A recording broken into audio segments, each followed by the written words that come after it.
आज हमारे पास ईमेल के माध्यम से बहुत कुछ सूचनाएं प्राप्त हुई। अलग अलग दर्शकों ने अपने पास उपलब्ध प्रमाण हमारे पास भेजे हैं, जिसमें कुछ लोगों ने ब्रह्मा कुमारी संस्था के द्वारा किस प्रकार से पैशाचिक मतों का विस्तार किया जा रहा है और किस प्रकार से आसुरी शक्तियों के प्रति लोगों को आकर्षित किया जा रहा है, प्रताड़ित किया जा रहा है, असामाजिकता फैलाई जा रही है, इस विषय में बहुत से प्रमाण हमें भेजे हैं ईमेल से। और कुछ लोगों ने प्रश्न भी किए हैं, जिसका हम इस अनुभाग में समाधान करने का प्रयास करेंगे। आप सबों को जब हमने बताया था कि ब्रह्मा कुमारी वाले हृदय में एक ज्योति की कल्पना करवाते हैं, तो लोगों ने कहा हृदय में नहीं, ललाट में कल्पना करवाते हैं। देखिए, भाव यह है कि ललाट, हृदय इत्यादि केंद्र बदल सकते हैं। प्रधानता यह है कि शास्त्रीय देवी देवताओं की आराधना छोड़कर अपुष्टावस्था में केवल ज्योति का चिंतन करवाना व्यक्ति को नकारात्मक शक्तियों की ओर प्रेरित कर सकता है। और यही इन लोगों का उद्देश्य है कि जिस भी व्यक्ति के चित्तवृत्ति में धर्मशास्त्रीय परंपरा का अभाव देखें, उस व्यक्ति को किसी भी प्रकार से अपने दल में सम्मोहक बातों का आश्रय लेकर सम्मिलित कर लिया जाए। ऐसे ही तुमको अगर स्मरण होगा, एक और संस्था है भारत में, दिव्य ज्योति जागृति संस्थान के नाम से, जिसका प्रवर्तक आशुतोष नाम का एक व्यक्ति था। वो किस प्रकार के लोगों को अपने संस्थान में जोड़ रहे हैं? ऐसे लोगों को जो हिंदू धर्म से संबंध तो रखते हैं, स्वयं को हिंदू तो मानते हैं, किंतु हिंदू धर्म में क्या परंपरा है, क्या नियमावली है, क्या उपासना मर्यादा है, इस विषय में कुछ भी नहीं जानते। उन लोगों को केवल एक ज्योति का ध्यान करवाया जाता है और उस ज्योति को ही सर्वस्व मानकर उसकी आराधना करने का विधान बताया जाता है। और जब यह आशुतोष मरा तो क्या हुआ? उसका अंतिम संस्कार भी विधिवत नहीं होने दिया गया। आखिर कौन सी ऐसी पैशाचिक शक्ति की वह आराधना करता था कि उसका अंतिम संस्कार भी ठीक से नहीं होने दिया गया? उसको डीप फ्रीजर में बंद करके रखा गया और उसकी चेलिन जो कुछ वर्षों के बाद मरी, उसके साथ भी ऐसा ही किया गया, ये कहते हुए कि ये दोबारा जीवित हो जाएगा। तो ये किस प्रकार की सनातन परंपरा का ये सब निर्वहन कर रहे हैं हिंदू धर्म के नाम पर? कहने का तात्पर्य है कि हिंदू धर्म के ऐसे लोग जो हिंदू बन तो गए, पैदा तो हो गए, लेकिन हिंदू धर्म के विषय में, सनातन के विषय में कुछ भी नहीं जानते और न परंपरा प्राप्त आचार्यों का मार्गदर्शन उन्हें प्राप्त है। ऐसे लोग इन पैशाचिक संस्थाओं के बहुत ही सरल लक्ष्य हो जाते हैं, सॉफ्ट टारगेट हो जाते हैं। कुछ व्यक्तियों के प्रश्न आए हैं, जिसमें एक प्रश्न यह है कि ये एक प्रश्न तो दो ही हैं। एक इन्होंने बात कही है जो कि सुनो, there is a school teaching yoga mostly occupied by foreign nationals same nationality mentioned in the video and it has been reported the founder used to enjoy watching his devotees having sex with animals they make uninitiated and women chant Vedic mantra Pranav and promote intercaste marriage empowering the Satan. तुमको स्मरण होगा, बहुत से चित्र ऐसे सार्वजनिक हुए थे जिसमें हिंदू धर्म के गुरुओं का वेश बनाकर, कुछ साधु सन्यासी का वेश बनाकर शिवलिंग के ऊपर पैर रखकर अपने पैर का अभिषेक करवा रहे थे। शिवलिंग के ऊपर पैर रखा हुआ था लोगों ने। ये सब फोटो बहुत सरलता से इंटरनेट पर उपलब्ध हैं और स्वयं को शैव संप्रदाय का बता रहे थे। ऐसे ही ईसा फाउंडेशन का जो जग्गी वासुदेव है, जिसके विषय में अलग से हम समयानुसार वार्ता करेंगे जब उस प्रकरण पर पहुंचेंगे, वो जलती हुई अग्नि के ऊपर पैर घुमा रहा था, पैर दिखा रहा था, जबकि अग्निदेव ने स्वयं ही महाभारत के अनुशासन पर्व में इसका निषेध किया है। पाद मुद्यम में यो मृत्य स्पृशेद गाश्च सुदुर्मति ब्राह्मणम व महाभागम दीप्यमानम तथानलम तस्य दोषान प्रवक्ष्यामि तत्सर्वध्वंस समाहिता। ये सब विषय में ब्राह्मण, गौ और प्रज्वलित अग्नि के ऊपर पैर ऐसे रखना निषिद्ध बताया गया है महाभारत के अनुशासन पर्व में। ऐसे अनुशासन का विषय बताया गया है। लेकिन पैशाचिक शक्तियों के उपासक जो खुलेआम न्यू वर्ल्ड ऑर्डर के समर्थकों से मिलते हैं, अपनी संस्था में शिव जी की आड़ में पैशाचिक तत्वों की आराधना करते हैं और लोगों को चिकनी चुपड़ी बातों से सम्मोहित करके अपनी ओर आकर्षित करते हैं, संदिग्ध गतिविधियों के प्रसारक हैं, ऐसे लोग भी ये सब हिंदू धर्म की आड़ में कर रहे हैं, यह दिखाने के लिए कि हम सब तो हिंदू ही हैं भाई। तो जिस प्रकार से कोई व्यक्ति घुसपैठ करके आपके पड़ोस में आ जावे और स्लीपर सेल बना रहे, अपने लक्ष्य को साधता रहे, लेकिन आप उसकी वास्तविकता से अनभिज्ञ हों, जिस दिन बम फटे तो आपको लगे अरे ये तो आतंकवादी था, वही हाल इन धार्मिक संस्थाओं की आड़ में चलने वाले असामाजिक संगठनों का है। और एक प्रश्न यह आया था, अच्छा आपको यह भी स्मरण होगा कि जो व्यक्ति इस सिंडिकेट के विरुद्ध जाने का साहस करता है, हाई ऑर्डर ने जो पास कर दिया उस ऑर्डर के विरुद्ध जाने का प्रयास करता है, उसको या तो मार दिया जाता है या तो सत्ता से हटा दिया जाता है।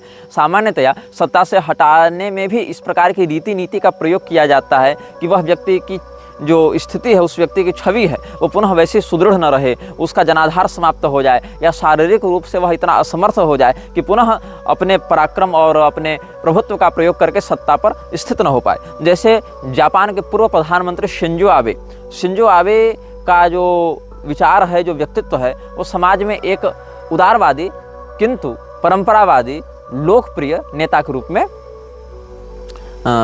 थी उनकी छवि। लेकिन जो शिंजो आबे के ऊपर कुछ दिन पहले या कुछ वर्ष पहले कहें सही भाषा में, पिछले वर्ष ही शायद, जो गोलीबारी हुई, वो व्यक्ति बच तो गया, लेकिन उस व्यक्ति के शरीर में ऐसी स्थायी विकलांगता हो गई कि वह पुनः अब राजनीतिक रूप से सक्रिय नहीं रह सकता है। अब शिंजो आबे ने क्या किया था, जिस समय कोरोना का मायाजाल फैलाया गया था, उस समय शिंजो आबे ने जो निर्देश हाई ऑर्डर के द्वारा दिए गए थे वैश्विक संगठनों के द्वारा, उनको नहीं माना और 16 लाख डोज वैक्सीन के वापस कर दिए और अपने लोगों को लगाया भी नहीं। Japanese PM didn't allow WEF orders, didn't mandate vaccine, sent 1.6 million doses back and gave citizens even mectin make sense now. ये मधु पूर्णिमा किशोर ने ट्विटर पर ट्वीट किया है, एक्स पर लिखा है और ये कह रहे हैं कि देखो वैश्विक सत्ताधारियों का षड्यंत्र कैसा होता है कि आप उसके आदेश के विरुद्ध नहीं जा सकते। ऐसे ही एक कोई अफ्रीकन देश था जहाँ के राजा ने, शासक ने पूरे के पूरे ये सब षड्यंत्र को ही नकार दिया था और उनके यहाँ कोई संक्रमण इत्यादि भी वैसे नहीं फैला था, लेकिन बाद में उस राजा की ही संदिग्ध स्थितियों में हत्या करवा दी गई थी। तो बहुत कुछ ऐसा है जो पूर्वकृत घटनाओं का परिणाम बाद में 2-4 वर्ष के बाद समझ में आता है और फिर ये रहस्य समझ में आता है कि इस कारण के पीछे की प्रक्रिया क्या थी। तो जो प्रश्न आया है मेरे पास वह यह है कि जैसा कि मैंने बताया था कि पहले मोदी ने मनमोहन को खूब डेमोनिफाई किया और कहा कि अब ये तो मर गया, तो अब इसका हम महिमा मंडन करेंगे, राष्ट्रीय शोक मनाएंगे, इसकी मूर्ति लगवाएंगे, ये करेंगे वो करेंगे। तो विभीषण जी ने भी तो यही किया था। विभीषण जी ने रावण का पहले खूब विरोध किया और राम जी के दल में आ गए और बाद में जब रावण मर गया तो विभीषण जी पहले तो उसके अंतिम संस्कार के लिए भी मना कर देते हैं, लेकिन भगवान ने कहा तो फिर मान भी गए, उसके लिए बहुत रोए, बहुत आंसू बहाए। तो क्या दोनों बातों में समानता है कि नहीं समानता है? देखो, दोनों बातों में समानता नहीं है, क्योंकि रावण जो है वो असुर है और असुरों के यहाँ वेद पाठ इत्यादि की परंपरा बनी हुई है। रावण को बहुत समझाया गया पहले, लेकिन रावण नहीं माना, रावण ने हट कर रखा था। रावण को यह पता था कि हम शापित हैं और हमारे शाप ऐसे नहीं छूटेंगे जब तक भगवान के हाथों मरेंगे नहीं, इसीलिए उसका मरना अनिवार्य था, वो भवितव्यता वहाँ पर थी। इन सामान्य मानवीय षड्यंत्रों से आप ब्रह्मांडीय भवितव्यता की तुलना नहीं कर सकते हैं, क्योंकि वहाँ पर वेदवती का शाप उसके साथ लागू था। लोग कहते हैं ना, परशुराम जी ने रावण को क्यों नहीं मारा? परशुराम जी ने रावण को इसीलिए नहीं मारा क्योंकि रावण को मारने के लिए छाया सीता का रूप धारण करके वेदवती आएंगी, ऐसा शाप था। तो वेदवती कहाँ से आती परशुराम जी के अवतार में? यह भी बात थी कि भगवान को स्त्री वियोग झेलना पड़ेगा, वानर भालू इत्यादि का सहारा लेना पड़ेगा। तो ये सब जो पूर्वकृत भवितव्यताएं पूर्व निश्चित की गई थी, वो सब परशुराम जी के अवतार में साथ में घटित नहीं हो रही थी, इसलिए परशुराम जी ने ऐसा नहीं किया, समर्थ होने के बाद भी नहीं किया। तो रावण जो है वह असुर है और असुरों में वेद पाठ इत्यादि की परंपरा प्राप्त होती है, यज्ञोपवीत इत्यादि की परंपरा प्राप्त होती है। वह वेदज्ञ नीतिज्ञ था, लेकिन परदाराभिमर्शन का ही निमित्त बनाकर उसका वध होना निश्चित था और तामस शरीर से हम भजन नहीं कर सकते, वो मेरे लिए मार्ग ही नहीं है, ऐसा वह निश्चित रूप से जानता था। इसलिए हठपूर्वक उसने दुराग्रह किया, समझाने पर भी नहीं समझा। सभी लोगों ने समझाया, नाना ने समझाया, माँ ने समझाया, भाई ने समझाया, बेटे ने समझाया, पत्नी ने समझाया, सब ने समझाया, गुरु जी ने समझाया, लेकिन नहीं माना। लेकिन यहाँ पर जो ये लोकल पॉलिटिक्स चल रही है, इसमें कोई समझने समझाने वाला नहीं है। विभीषण जी ने कभी भी मंदिर नहीं तोड़े, विभीषण जी ने वर्णाश्रम का विरोध नहीं किया, विभीषण जी ने रामद्रोहियों से हाथ नहीं मिलाया, जैसा कि आजकल के राजनेता करते हैं, चाहे किसी भी पार्टी के हों। तो दोनों ही प्रकरण बिल्कुल ही अलग अलग विभाग के हैं और अलग अलग स्तर पर स्थित हैं। फिर एक प्रश्न यह आया कि राजा बलि तो परम भागवतों में हैं, भगवत धर्म विशेषज्ञों में हैं, प्रातस्मरणीय में हैं, फिर वो कलयुग को क्यों प्रोत्साहित करते हैं? देखो, इसीलिए करते हैं क्योंकि राजा बलि वैयक्तिक रूप से चाहे कितने भी धर्मनिष्ठ हों, प्रहलाद जी भी धर्मनिष्ठ हैं, लेकिन उनका विभाग ही है देवता का प्रतिपक्षी बनना, एंटी देवता होना। तो देवता का प्रतिपक्ष स्थान वो धारण करने से देवताओं के साथ युद्ध करते हैं और देवताओं का युद्ध इसके साथ युद्ध तब करेंगे जब देवताओं की शक्ति कम होगी, और देवताओं की शक्ति को कम करने के लिए यज्ञ मर्यादा इत्यादि का विरोध करना पड़ेगा उनको। जो मानवीय यज्ञ हैं, मनुष्यों के द्वारा जो किए जाने वाले यज्ञ हैं, जिनसे देवताओं को पुष्टि प्राप्त होती है, वहाँ मनुष्यों में यज्ञ परंपरा इत्यादि, श्राद्ध दान इत्यादि की परंपरा खंडित होगी, तब देवताओं का बल कम होगा, और देवताओं का बल कम होगा तो असुरों का उत्कर्ष होगा। इसी कारण से राजा बलि स्वयं धर्मनिष्ठ होने के बाद भी जो यज्ञ देवताओं को पुष्ट करते हैं, ऐसे यज्ञों का विरोध करने के लिए कलियुग और म्लेच्छ राज को प्रोत्साहित करते हैं। तो राजा बलि का विभाग ही वह है ब्रह्मांड में। जैसे कलियुग एक अनिवार्य अंग है प्रकृति का, जैसे तमोगुण एक अनिवार्य अंग है प्रकृति का, वैसे असुर भी एक अनिवार्य अंग है प्रकृति के, जो देवताओं के विपक्ष में संतुलन होने के लिए स्थापित किए गए हैं।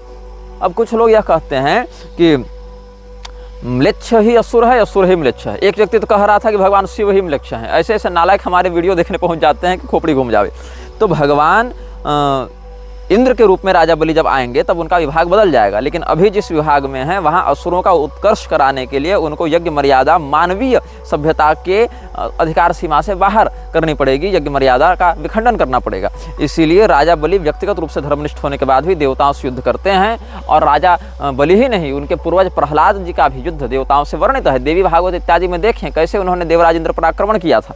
तो राजा बलि असुर हैं और म्लेच्छ अलग होते हैं। म्लेच्छ मनुष्यों के ही अंतर्गत एक समुदाय विशेष का नाम है, और असुर बिल्कुल अलग प्रजाति हैं। जो असीरियन सभ्यता के राजा अपने नाम के आगे असुर लगाते थे, वो अपने आराध्यों के सम्मान में लगाते थे। वो असुर जाति के नहीं थे, असुर प्रजाति के नहीं थे। एक मानवियों में भी असुर नामक एक समुदाय प्राप्त होता है, लेकिन वो भिन्न है। म्लेच्छों में भी कई प्रजातियां होती हैं। जैसे भारत के पश्चिम भाग में रहने वाले यवन होते हैं, भारत के पूर्वी भाग में किरातों का स्थान बताया गया है, दक्षिण में शबर हैं, उत्तर में हूण हैं। ऐसे करके हूणों के आक्रमण से स्कंदगुप्त ने रक्षा की थी। तो भारत के उत्तर में हूण, भारत के पश्चिम में यवन, दक्षिण में शबर और पूर्व में किरात, और उधर आप रोम की तरफ बढ़ें तो शक। ये शक अलग हैं। शक, शाक्य, शाक, ये सब अलग अलग शब्द हैं। अब कुछ लोग शाक द्वीप को ही शक वाला बता देते हैं और ईरान इत्यादि में पहुंच जाते हैं। वो एक अलग प्रजाति के मूर्ख हैं, उन पर कभी बाद में चर्चा करेंगे।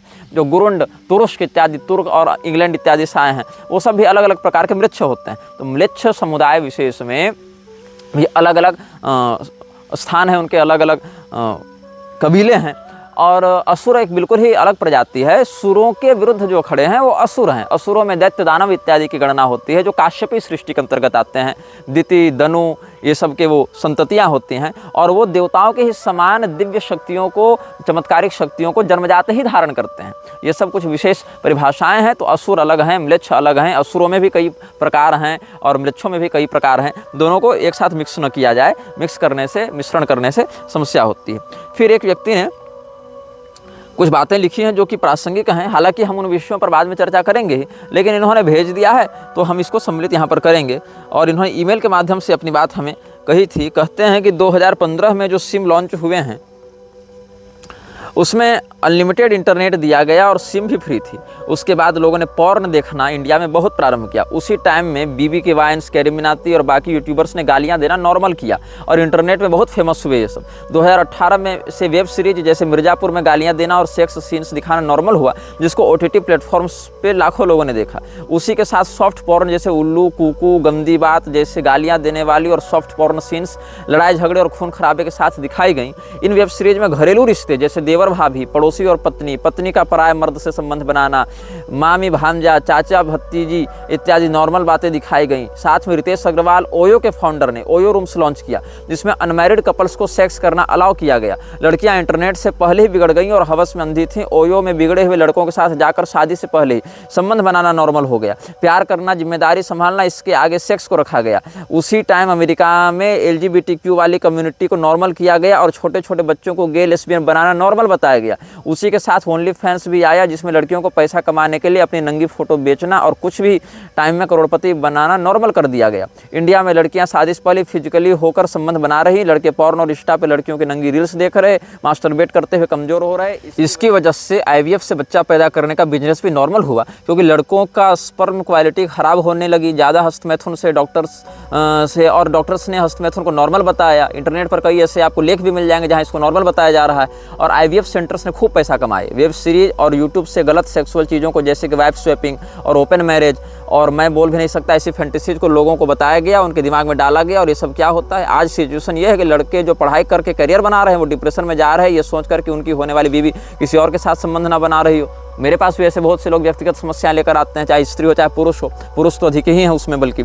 उनको वर्जिन लड़की मिलेगी या नहीं, और बिगड़े हुए अमीर लड़के लड़कियों को प्यार और पैसे दिखा रहे, उनके शरीर का इस्तेमाल कर रहे। ये सब जियो का फ्री अनलिमिटेड इंटरनेट और ओयो रूम्स के आने के बाद समाज में इसका असर तेजी से हुआ। साथ ही अंबानी की शादी में दिखाया हुआ एक था कपल आया जो रॉथस्चाइल्ड फैमिली से बिलोंग करता है, जो कि इल्यूमिनाती और मलेशिया से डायरेक्ट कनेक्शन में है। इसका मतलब मुकेश अंबानी कोई शरीफ इंसान नहीं, सब कुछ एक सोची समझी साजिश के साथ किया हुआ है 2015 में। ऐसा इस व्यक्ति ने मुझे ईमेल भेजा, और इस ईमेल में कही गई बातें तथ्यात्मक भी हैं, इसलिए हमने इसको सम्मिलित किया। और आप भी अपने जीवन में व्यक्तिगत या सामाजिक रूप से ऐसा अनुभव करते होंगे, लेकिन हिंदुओं को इससे मतलब है क्या? क्या हिंदुओं में ये मुख्य धारा के विमर्श का हिस्सा है क्या? क्या हिंदुओं के धर्मगुरु इन विषयों पर चर्चा कर रहे हैं? नहीं कर रहे हैं। उनको अपने आश्रमों के उत्तराधिकारी के कब्जेदारी से फुर्सत नहीं, नेताओं की चापलूसी से फुर्सत नहीं, और दबे कुचे जवान में अगर मलूक पीठ वाले चाहे प्रेमानंद बाबा जैसे कुछ लोग कहीं रील में इत्यादि में कह भी देते हैं, तो भी ऐसी विकृतियों को प्रोत्साहित करने वाले हीरो हीरोइन से मिलना जुलना और अंतरजातीय विवाह करने वाले लोगों को प्रोत्साहित करना, जैसा कि अभी कोई पंजाबी व्यक्ति आया था ब्राह्मण लड़की से विवाह करके, उसको प्रेमानंद ने मना करने के स्थान पर खूब प्रोत्साहित किया।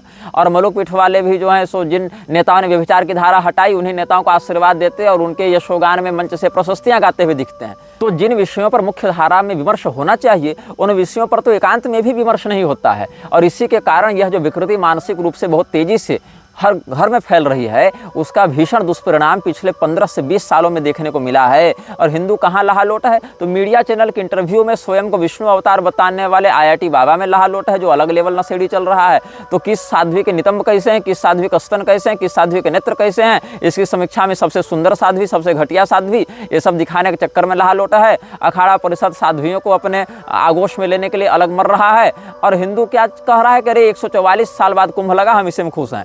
144 साल बाद महाकुंभ लगा, हम इसी में खुश हैं। ये अलग गणित चल रहा है।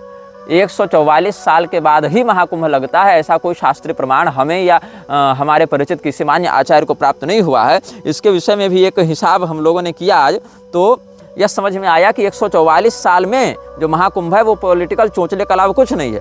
इस पॉलिटिकल चोंचले के पीछे दो ही कारण है, एक भीड़ बढ़ाना, दूसरा 2019 के अर्ध कुंभ को ये लोग कुंभ घोषित कर चुके थे, तो इस बार कुछ नया करना था। तो 144 साल बाद पूर्ण महाकुंभ लगता है, ऐसा कोई शास्त्रीय सिद्धांत प्राप्त न होने के बाद भी इन्होंने ये घोषणा कर दी। और जो व्यक्ति सिद्धांत ज्योतिष का सामान्य ज्ञान रखते हैं, उनको पता है कि सभी ये जो इस प्रकार की गणनाएं हैं बृहस्पति के आधार पर देखी जाती हैं, और बृहस्पति के अतिचारी होने पर 11 साल में भी कुंभ आ जाता है, उसकी राशि परिवर्तन में शीघ्रता होने के कारण। और अगर वक्री हो जाएगा तो 13-14 साल में भी आ सकता है। तो केवल 144 साल के बाद ही ये लगेगा महाकुंभ, ये भी एक असामान्य बात है। और सुनो, आज से ठीक 144 साल पहले 1881 में कोई कुंभ नहीं हुआ था। कुंभ हुआ था 143 साल पहले 1882 में। अब इसके पीछे क्या हुआ? 1882 में, 1894 में, 1906 में, 1918 में, 1930 में, 1942 में, 1966 में लगा। ऐसे कटता गया 12-12 साल का आंकड़ा। और उसके बाद 77 में जब बृहस्पति अतिचारी हुए तो उनकी 1 साल कम पड़ गया, तो फिर 66 के बाद 77 में लगा, फिर 89 में लगा, 2001 में लगा, 2013 में लगा और 2025 में लगा।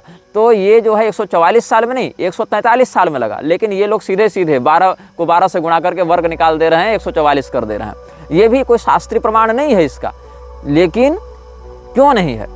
हर कुंभ किसी न किसी कुंभ से तो पड़ेगा ही 144वां। उस हिसाब से अगर लगातार भी देखें तो मतलब 12वां तो पड़ेगा ही, 143 हो चाहे 145 हो चाहे 144 हो, लेकिन हर कुंभ किसी न किसी कुंभ के सापेक्ष तो 12वां पड़ेगा। जैसे हर वार किसी न किसी वार के सापेक्ष तो 7वां पड़ता है। अब गुरुवार से जोड़ें तो बुधवार में, शुक्रवार से जोड़ें तो गुरुवार में, शनिवार से जोड़ें तो शुक्रवार में। तो हर एक वार किसी न किसी वार के सापेक्ष तो 7वां पड़ेगा। वैसे हर एक कुंभ किसी न किसी कुंभ के सापेक्ष तो 12वां पड़ेगा। तो ऐसे तो या तो कोई कुंभ महाकुंभ नहीं बनेगा या तो सारे बन जाएंगे। लेकिन हिंदुओं को कोई विमर्श नहीं करना, न धार्मिक दृष्टि से, न राजनीतिक दृष्टि से, न सामाजिक दृष्टि से। बस उनको जो कह दिया गया मीडिया के द्वारा, नेताओं के द्वारा और नेताओं के एजेंट धर्मगुरुओं के द्वारा, अधर्म गुरुओं के द्वारा, उसी को परम सत्य मान लेना है। और अगर इस बीच में कोई कुछ तथ्यात्मक बात साहसपूर्वक कह दे, उसको एकदम लकड़बग्घों के समान टूट पड़ना है उसके ऊपर, और उसी को हिंदू द्रोही और संत निंदक बता देना है। कुछ लोग कह रहे हैं कि जब ये जो आर्द्रवृक्ष है ये देवताओं की ही आराधना पहले कर रहा था, तो देवताओं ने इसकी आराधना क्यों स्वीकार नहीं की? अच्छा, अगर ये कुछ गलत कर रहा था तो देवता इसको सुलझा देते, समझा देते, बता देते कि बेटा तू गलत कर रहा है। हमने कमेंट में लिखा कि सही बात है, देवता के पास इतना दिमाग थोड़े है कि वो उसको ऐसा समझा देते। वो तो आप जैसे महानुभाव हैं जो कुछ देवताओं को मार्गदर्शन देते हैं कि ऐसा करना चाहिए और वैसा नहीं करना चाहिए। मतलब ऐसे लोग कहते हैं कि हाँ देवता लोग ही गलत किए होंगे, उतनी अकल थोड़ी होगी देवता में, हम बता रहे हैं उसको क्या करना चाहिए था। वाह रे वाह होशियार।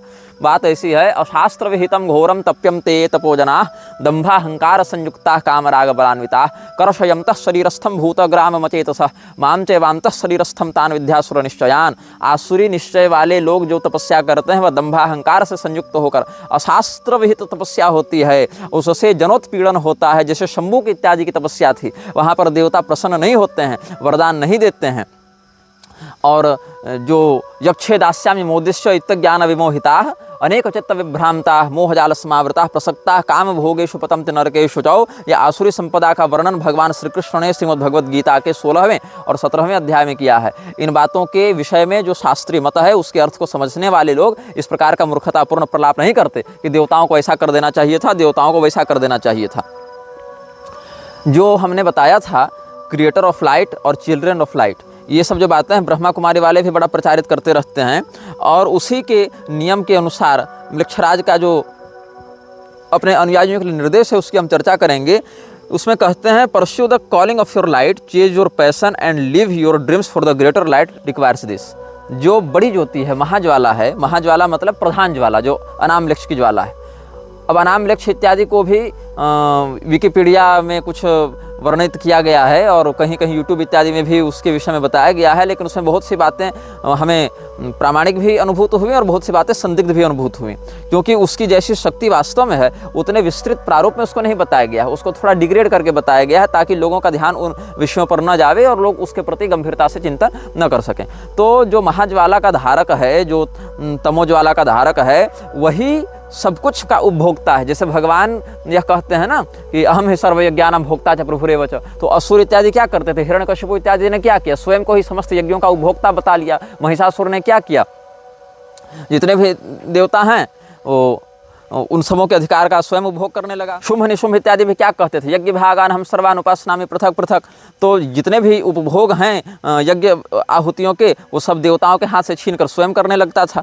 तो इसी प्रकार से ये जो उपभोक्ता है सभी तत्वों का, वो स्वयं ही मृक्षराज अपने आप को बनाकर रखा हुआ है। तो महाज्वाला का वह धारक अपने अनुयायियों के हृदय की ज्वाला के माध्यम से जो भी वैभव और प्रतिष्ठा प्राप्त करता है उसका प्रधान उपभोक्ता स्वयं को मानता है। इसीलिए जो भी आपके पास है वो आपका नहीं उसका है, आप नहीं उपभोग कर रहे, आपके माध्यम से वही उपभोग कर रहा है। इस भावना को सभी अनुयायी अपने हृदय में धारण करें। आपको अपने लिए नहीं कमाना, आपको अपने लिए नहीं मेहनत करनी, आपको इसीलिए ये सब करना है क्योंकि महाज्वाला के धारक को इसकी आवश्यकता है, वह इसकी इच्छा करता है।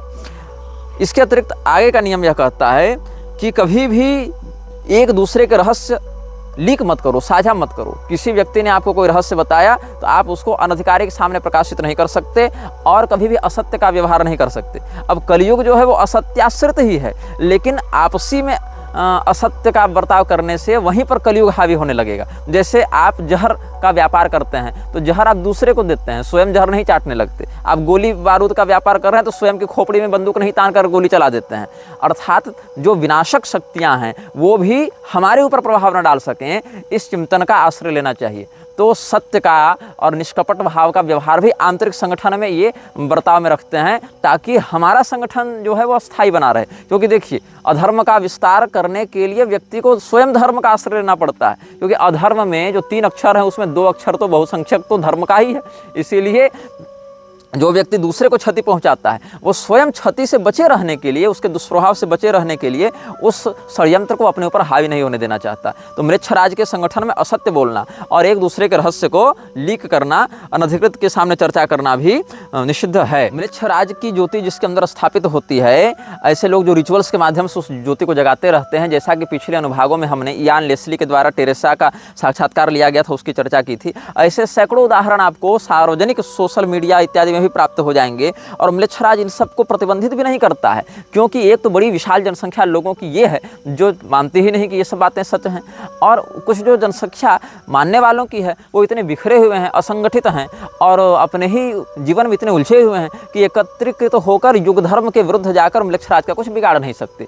उल्टे, जैसे कि हमने इस श्रृंखला को प्रारंभ किया तो बहुत से लोग मृक्षराज से जुड़ने के लिए मुझसे संपर्क करने लगे कि मुझे बताओ इसमें कैसे उसका हम आश्रय ग्रहण करें। तो फिर ऐसे वीडियो को देखकर वैसी तमोगुणी पैशाचिक मानसिकता वाले लोग आकर्षित होते हैं, तो निःशुल्क इसका प्रचार होता है, इसका विज्ञापन होता है। ये सब भी कुछ स्वार्थ हैं। तो जो बहुत बड़ी सत्ता होती है, चाहे दैवीय दृष्टि से हो चाहे आसुरी दृष्टि से हो, वो इस प्रकार के छोटे मोटे चमत्कारों से या प्रताड़नाओं से प्रभावित नहीं होती, उस पर ध्यान भी नहीं देती है। तो कोई भी निर्णय लेना है तो महाज्वाला जो हृदय में स्थापित की गई है म्लेच्छ परंपरा से, उसी को अंतिम निर्णायक मानना है। वो हृदय में स्वयं संकेत कर देगा कि तुमको इस मार्ग में आगे बढ़ना है कि नहीं बढ़ना है। मतलब अंतिम निर्णय जो है, डिसीजन में जो अंतिम मुहर लगेगी वो उस ज्वाला के माध्यम से ही लगेगी, और वो अंदर से वो पता चल जाएगा, वह अनुभूति हो जाएगी उसके उपासक को कि हाँ, इस निर्णय में हमको आगे बढ़ना है कि नहीं बढ़ना है। ये अगला नियम म्लेच्छराज ने अपने अनुयायियों के लिए निर्दिष्ट किया है। म्लेच्छराज अपने अनुयायियों के लिए कहता है कि तुम अपने भौतिक घर को अपना घर मत मानो। जो हमारा पैरागमम है वही तुम्हारा असली घर है। पैरागमम के विषय में जिनको नहीं पता होगा, वो पहला और दूसरा अनुभाग इस श्रृंखला में देख सकते हैं। जो तुम्हारा वास्तविक घर है वो हमारा मुख्यालय ही है।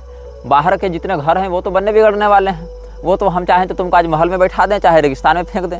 लेकिन जो हमारा पैरागमम जो हेडक्वार्टर है, वही सभी म्लेच्छराज के अनुयायियों का चरम निवास होता है। सेफ हाउस भी होता है, हेडक्वार्टर भी होता है, वही उनका रेसिडेंस भी होता है। इसीलिए जब भी तुम भटको जीवन में, इधर उधर अपने संगठन के उद्देश्य से भटको, तो और किसी ऐसे व्यक्ति की संगति में आ जाओ जो तुम्हें इस चीज़ से निकालना चाहता है, तो ध्यान दो कि हमने जो तुम्हें दिया है, तुम उस कर्ज से पीछे नहीं भाग सकते। ऑलवेज पे योर डेट्स, ये भी एक नियम हम पहले बता चुके हैं। इसीलिए तुमको अपने घर वापस लौटने के लिए एक से अधिक मार्ग पता होने चाहिए। जैसे कि आप कोई रिचुअल करने बैठे हैं, उसमें कोई ऐसी संस्था का हस्तक्षेप हो गया, या कोई 10-20 उत्साही पुलिस वाले आ गए जिनको पता ही नहीं कि हम तो वस्तुतः जिस पुलिस डिपार्टमेंट के लिए काम कर रहे हैं वो मूलतः उसी का हिस्सा है। उनको छोटे स्तर पर तो पता नहीं होता ये सब।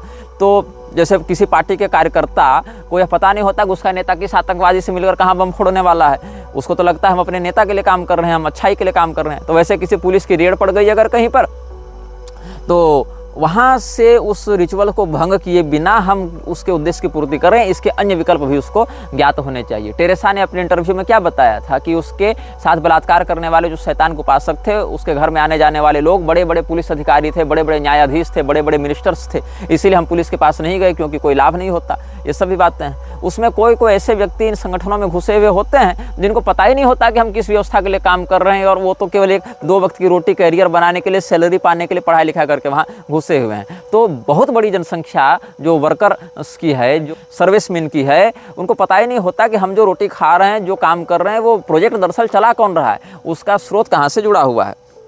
म्लेच्छराज का अगला नियम बहुत ठोस है। वो कहता है कि सामने वाला व्यक्ति यदि तुम्हारे प्रति निष्कपट है तो उसका सम्मान करो, चाहे वो व्यक्ति अच्छा है चाहे बुरा है, तुम्हारा समर्थक है चाहे विरोधी है। कम से कम वो तुम्हारे साथ कपट का व्यवहार नहीं कर रहा है तो तुम्हें मानसिक रूप से कम उलझना पड़ेगा।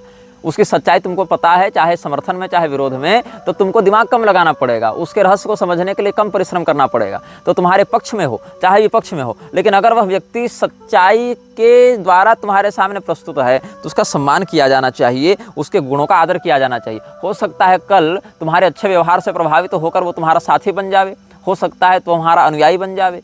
तो ये सब कुछ बातें भी म्लेच्छराज के अनुयायियों के लिए सैद्धांतिक रूप से ग्राह्य होती हैं। म्लेच्छराज का अगला सिद्धांत है बिवेयर ऑफ द वाचर्स।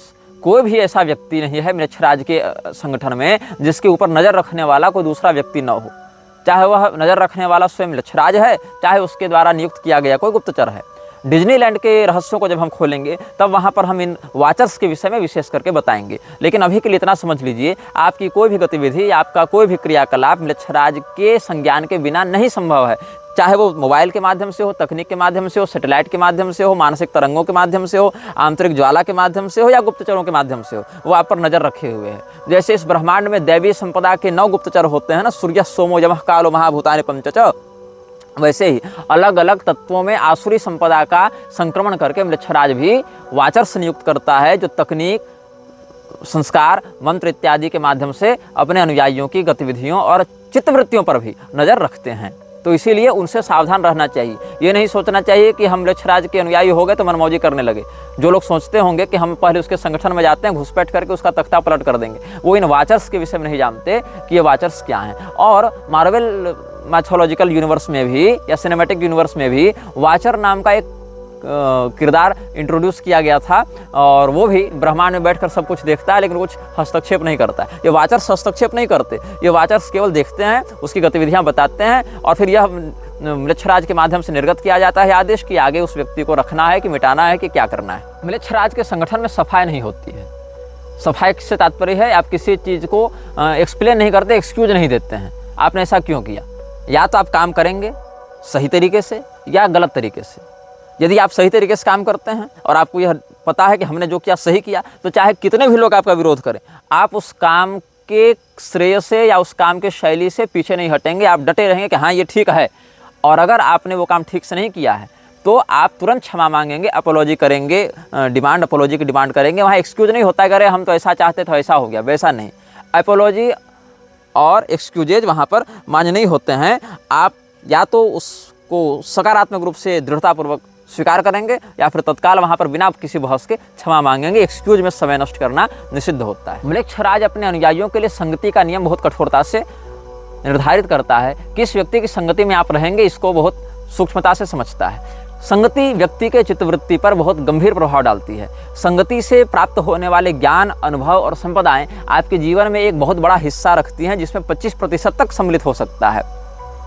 यहाँ तक कि विद्यार्थियों के लिए भी पादम सब ब्रह्मचार्य भी ऐसा कहा गया है कि व्यक्ति अपने जीवन में अपने सहपाठियों से भी 25% ज्ञान प्राप्त करता है। तो आपके जीवन में कैसी संगति है, उस संगति से भी प्रभाव पड़ता है कि आपकी चित्तवृत्ति कैसी बनेगी, आपकी विचारधारा कैसी होगी।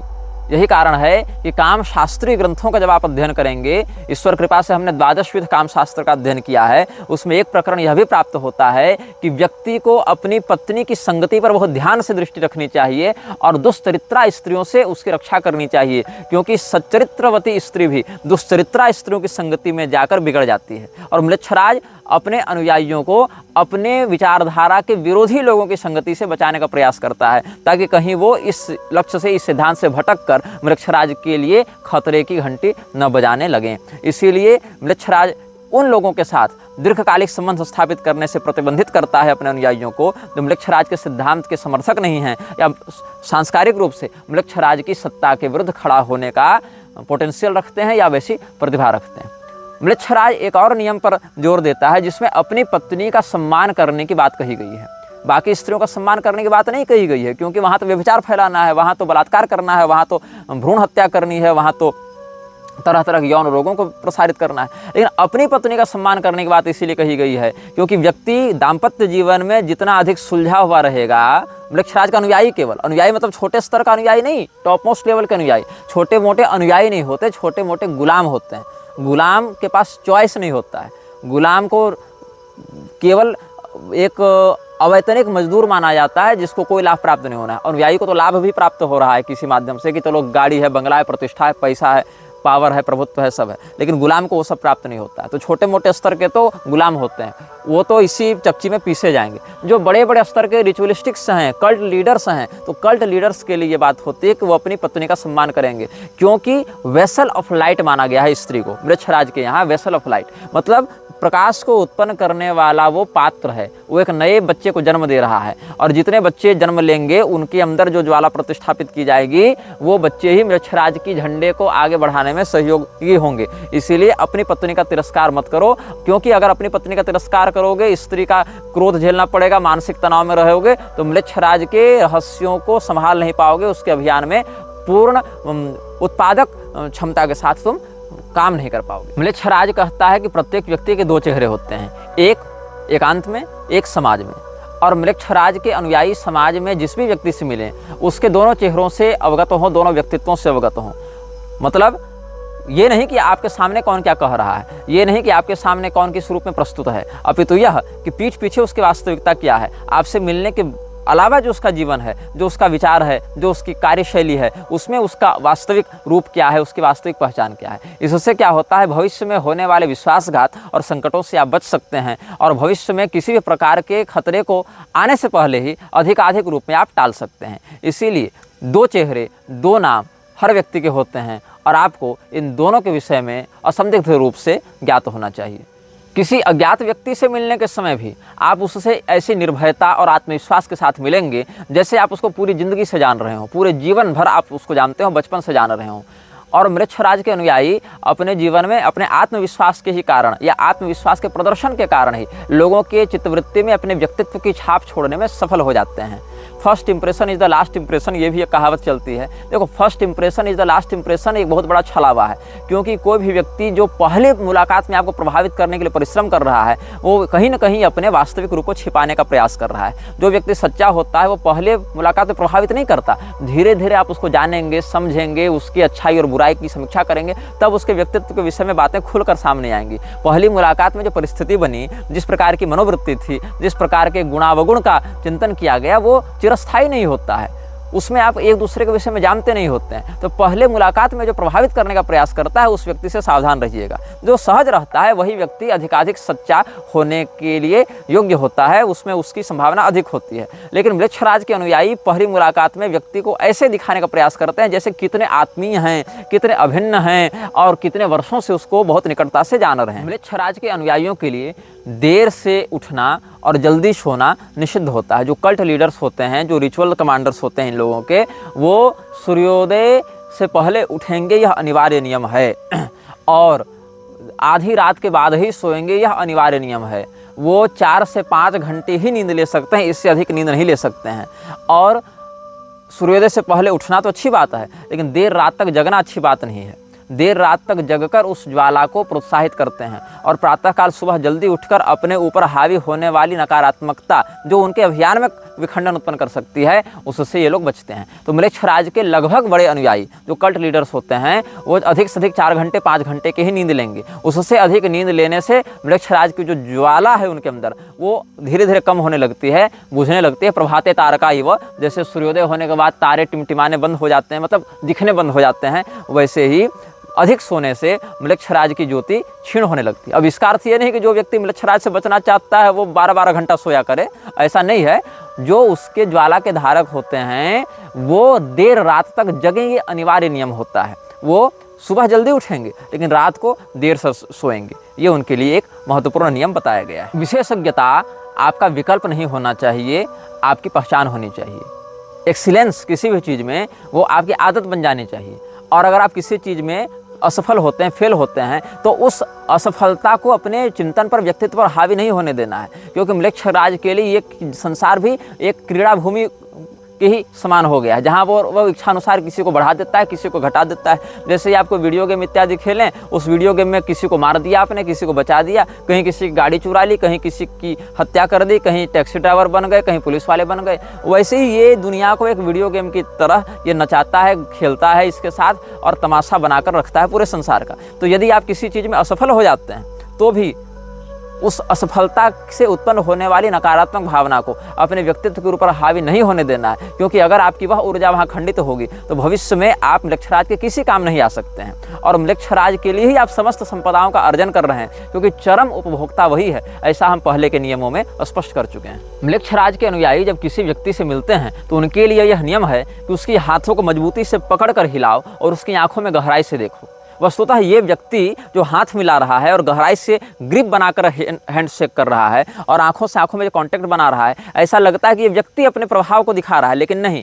जो ज्वाला का धारक है उसके शरीर के माध्यम से, उसके हाथ के माध्यम से, उसके नेत्रों के माध्यम से वृक्षराज सामने वाले व्यक्तित्व के विषय में स्कैन करता है। एक प्रकार से उसकी आंखों के माध्यम से वह देखता है, उसके हाथ के माध्यम से उसके संस्कारों का अनुभव करता है कि ये व्यक्ति कितना योग्य है, सामने वाला व्यक्ति मेरे समर्थन में आ सकता है कि मेरे विरोध में आ सकता है, कि इसमें किस प्रकार के पूर्वापर प्रसंग जुड़े हुए हैं। तो वृक्षराज का कोई अनुयायी जब दूसरे से हाथ मिलाता है तो उसके लिए अनिवार्य नियम है कि उसके हाथ को मजबूती से पकड़े, ग्रिप बनाए, जोर से पकड़कर हाथ मिलाए और नेत्रों में गहराई से देखकर एकदम गहरी भावना से झांकते हुए संवाद करे, और कम से कम ऐसा 10 से 15 सेकंड तक करे, ताकि वृक्षराज को पर्याप्त अवसर मिले उस व्यक्ति के आंतरिक स्थिति में झांकने के लिए। बाकी तकनीक, गैजेट, सैटेलाइट फोन इत्यादि से तो बाहरी बातें समझ में आती हैं, आंतरिक विषय को बहुत स्पष्टता से समझने में कठिनाई होती है। इसीलिए हाथों के स्पर्श से और नेत्रों के माध्यम से गहराई से देखने के बाद वृक्षराज अपने अनुयायी के हृदय में बैठी ज्वाला के माध्यम से उस सामने वाले व्यक्तित्व के ऐसे भी रहस्यों को समझने में सफल हो जाता है जो कि समाज में अप्रकाशित होते हैं।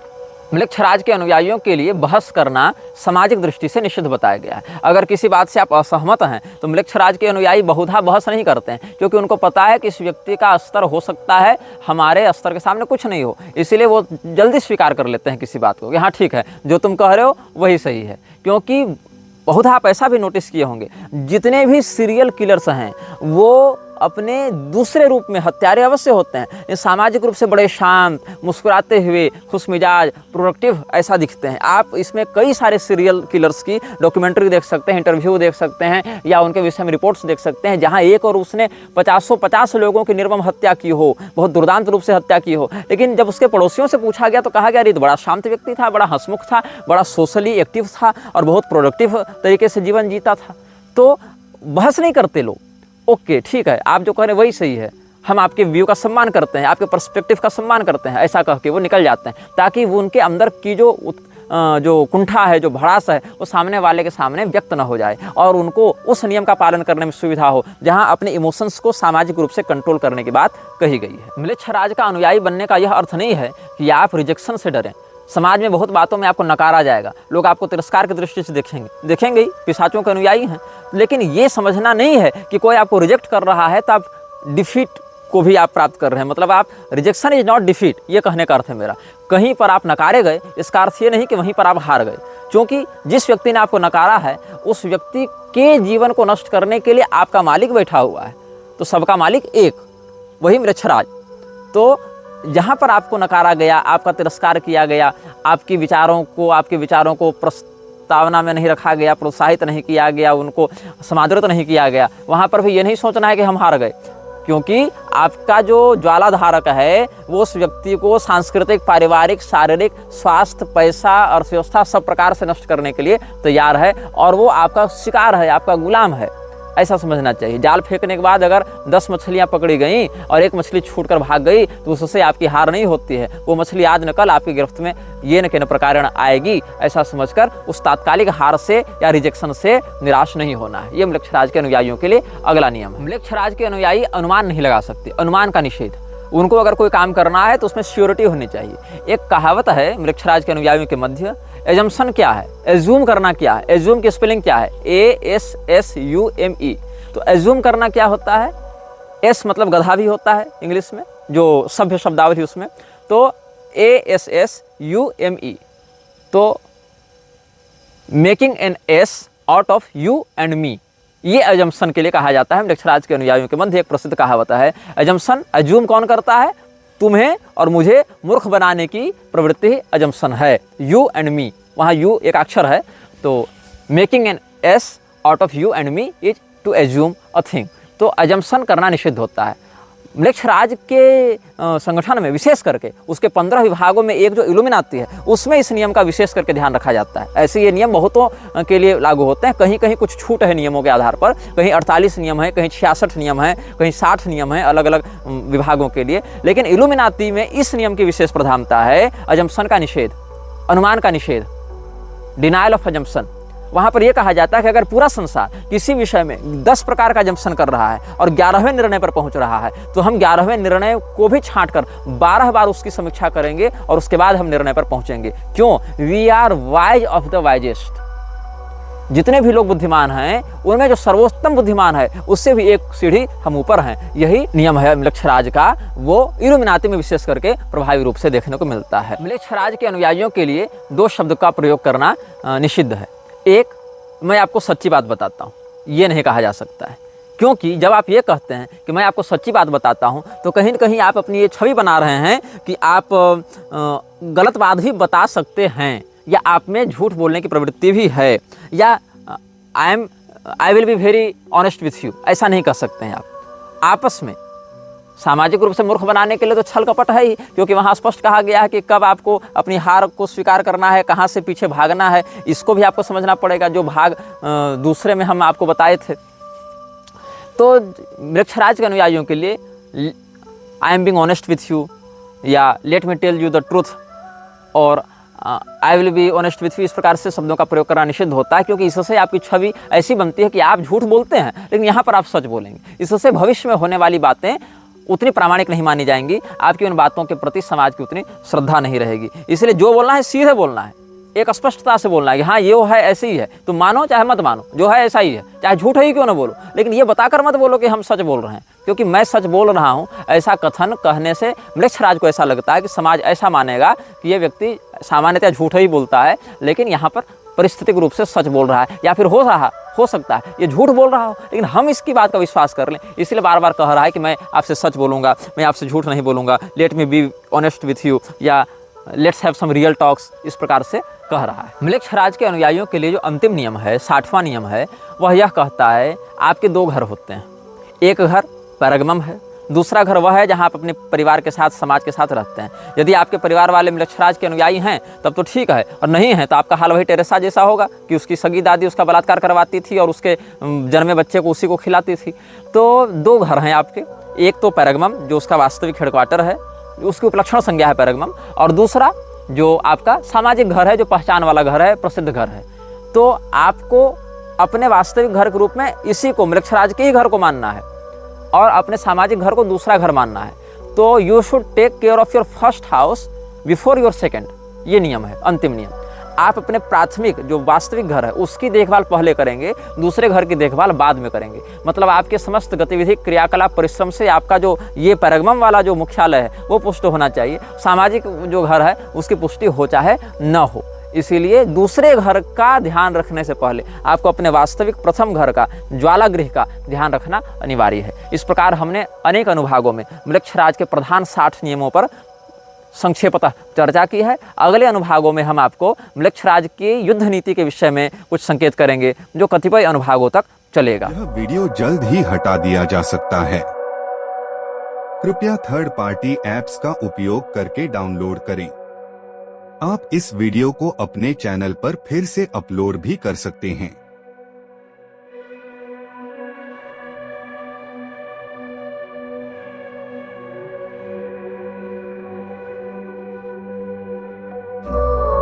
This video may get deleted soon. Please download using third-party apps. You may also re-upload this video on your channels.